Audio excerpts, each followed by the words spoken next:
Hey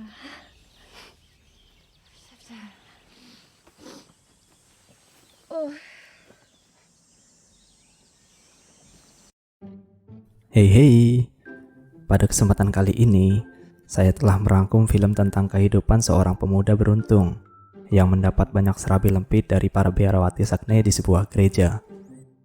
Tanpa berlama-lama, yuk masuk saja ke alur ceritanya.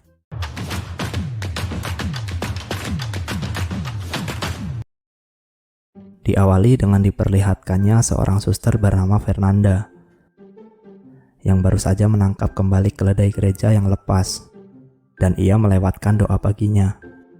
Dan datanglah suster Ginerva untuk menegurnya.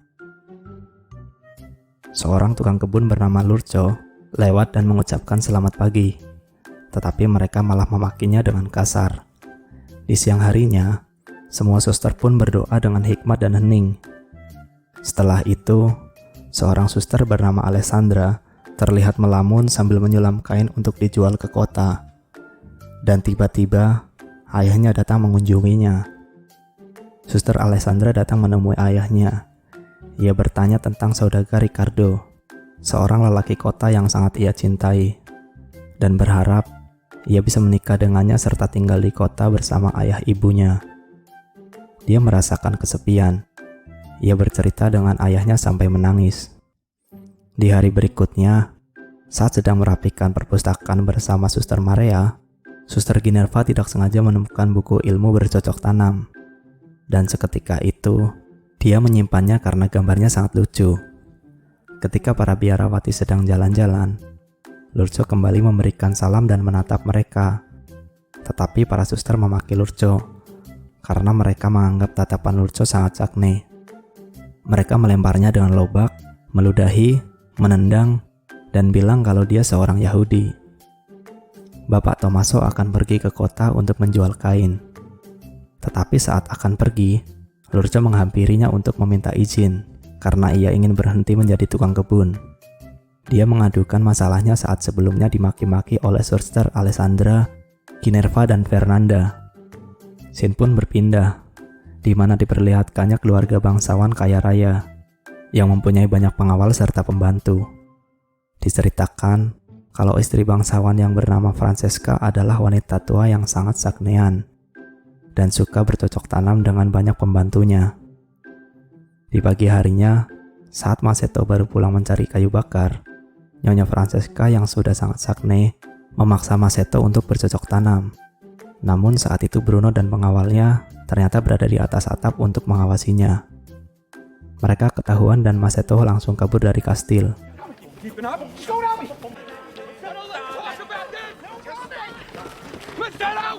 Melewati hutan dan sungai dengan jarak yang jauh.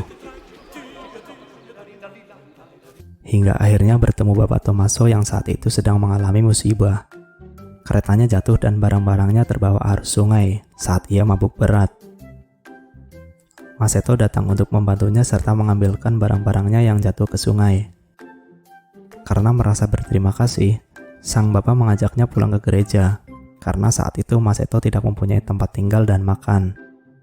Sesampainya di gereja, Masetto melakukan penebusan dosa dan menceritakan semua pada Bapak Tommaso. Ia mengakui kalau sebelumnya sering tidur dengan Nyonya Francesca, istri dari majikannya sendiri. Berbagai gaya pun dilakukannya, dan ia melakukannya hampir setiap hari, karena Nyonya Francesca selalu memintanya. Di hari berikutnya, mulai diperkenalkanlah Masetto ke Suster Maria, agar ia menerimanya menjadi tukang kebun sebagai pengganti Lurco. Bapak Tommaso pun berbohong. Ia bilang Masetto itu bisu dan tuli. Jadi kemungkinan tidak ada konflik jika dipekerjakan di gereja, dan berbohong kalau dia baru saja dirampok, sehingga ia tidak mendapatkan uang. Beruntungnya, Masetto datang menolongnya. Suster Ginerva sedang membersihkan keledai. Ia sangat terkejut ketika melihat sosok laki-laki tampan yang bekerja sebagai tukang kebun. Seketika ia datang menghampirinya dan bertanya tentang asal-usulnya. Lalu saat Suster Fernanda dan Alessandra sedang ngobrol, dikagetkan dengan kedatangan Masetto yang akan membersihkan dinding. Mereka berdua heran, kenapa laki-laki itu tersenyum kepada mereka. Karena mengira pencuri, seketika Fernanda menghampirinya. Lalu Alessandra memanggil Suster Maria dan Kinerva. Di situ dijelaskan siapa Masetto sebenarnya, tentang Masetto yang bisu dan tuli yang akan bekerja sebagai tukang kebun baru. Ketika Suster Alessandra sedang menenun, tiba-tiba kayu penahannya rusak. Lalu ia mendatangi Masetto untuk memperbaikinya. Sementara itu, Suster Kinerva mengendap-endap untuk mengintip Alessandra. Kenapa ia pergi ke gudang tempat Masetto tinggal? Akan tetapi, Suster Alessandra malah mencurahkan semua kegelisahan dan emosinya kepada Masetto yang tidak tahu apa-apa. Setelah selesai, ia pun meninggalkan gudang. Di malam harinya, Bapak Tommaso datang ke gudang untuk mengajak Masetto minum. Setelah seharian bekerja di hari pertamanya, Masetto sangat beruntung bisa bekerja di situ, dengan banyak biarawati yang baik dan ramah kepadanya. Di situ Bapak Tommaso menyuruhnya untuk menjauhi para biarawati, agar identitasnya tidak diketahui. Di sisi lain, Suster Fernanda mengajak teman-temannya untuk minum, karena ia menemukan tuak yang ditinggalkan Bapak Tommaso. Mereka minum sampai mabuk dan saling memberikan gobelan, karena ternyata mereka sama sekali belum pernah melakukan cocok tanam. Lalu di pagi harinya, Suster Alessandra mendekati Masetto yang sedang bekerja. Ia terlihat sakne dan menggodanya. Karena sama-sama sakne, akhirnya mereka bercocok tanam seketika itu juga. Tapi karena ingat perkataan Bapak Tommaso, akhirnya Masetto menghentikannya sebelum menumpahkan olinya. Saat sedang berdoa, Suster Fernanda mulai mencurigai Alessandra, dikarenakan saat itu kerudungnya kotor karena tanah, dan berpikir ia telah enak-enak dengan Masetto.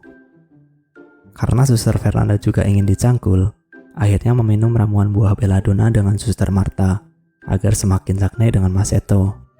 Lalu mereka pun datang ke gudang untuk menghampirinya, serta mengancamnya dengan sebilah pisau. Mereka pun akhirnya bercocok tanam bertiga dengan ganasnya.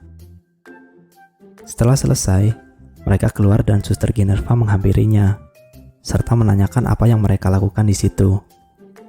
Suster Kinerva kecewa, karena Suster Fernanda tidak mengajaknya enak-enak dengan Masetto. Setelah Masetto merasakan banyak serabi lempit, ia bilang kepada Bapak Tommaso kalau ia akan terus bekerja di situ. Seketika Bapak Tommaso sangat senang karena merasa terbantu. Di hari berikutnya, Uskup Bartolomeo datang ke gereja setelah perjalanan jauh dari kota. Sementara itu, Masetto datang ke kamar Alessandra setelah sebelumnya belum tuntas bercocok tanam. Mereka sangat menikmati itu. Saat mereka sedang bercocok tanam, tiba-tiba suster tertua masuk tapi tidak melihatnya. Di situ, Suster Alessandra curiga karena Masetto menyeletuk saat kaget dengan kedatangan suster tertua. Dan diketahui kalau Masetto telah berbohong, namun hanya Suster Alessandra yang tahu. Suster Maria masuk untuk memperkenalkan biarawati pada Uskup Bartolomeo. Setelah menunggu lama di kolong tempat tidur, akhirnya Masetto berhasil kabur. Di hari berikutnya, saat Suster Kinerva sedang membuang sampah, ia menjumpai Masetto yang sedang tidur. Karena sakne kepada Masetto, lalu ia mencoba meminum ramuan buah belladonna sendiri.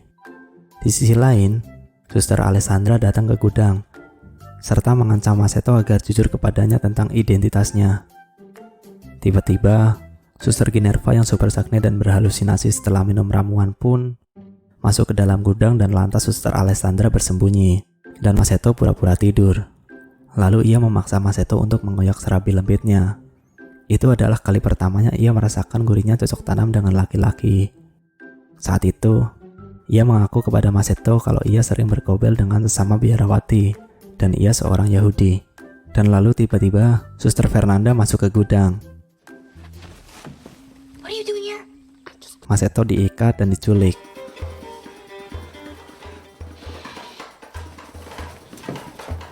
Lalu mereka berdua mengikutinya. Ternyata Masetto dibawa menuju ke tengah hutan, di mana ia akan digilir banyak biarawati untuk prosesi pemujaan. Ternyata Suster Fernanda dan banyak lainnya adalah penyihir. Namun, Kinerva yang super sakne karena pengaruh ramuan, akhirnya bergabung dengan mereka karena Suster Alessandra tidak bisa mencegahnya. Akhirnya ritual pun gagal, karena kekacauan yang dibuat oleh Suster Kinerva. Dan seketika, Suster Alessandra berhasil menyelamatkan Masetto yang sedang dipaksa mengoyak serabi lempit Suster Fernanda. Sesampainya di gereja, Ginerva yang seperti orang gila berteriak dan memberitahukan kebenaran kalau Suster Fernanda dan para biarawati lainnya ternyata penyihir. Semua yang dilakukan mereka dengan Masetto dan lain sebagainya.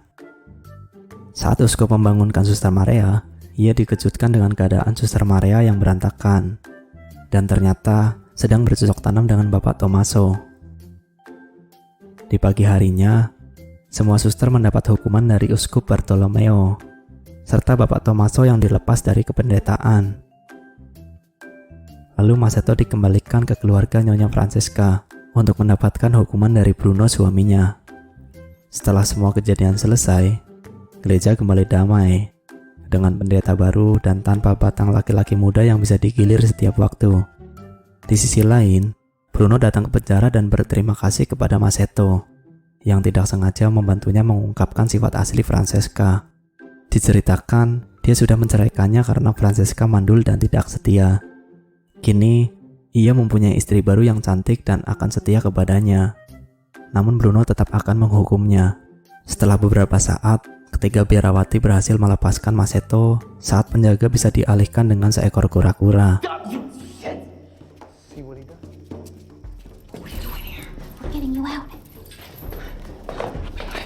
Setelah menyelamatkan Masetto, para biarawati berniat akan menyembunyikannya untuk bahan pengoyak serabi lempit mereka setiap saat. Lalu, Suster Maria datang menemui Bapak Tommaso di jembatan tengah hutan. Mereka sangat bahagia karena sudah lama tidak bertemu dan bercocok tanam.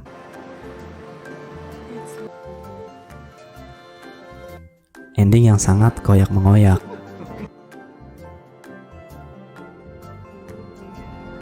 Dan film ini pun tamat.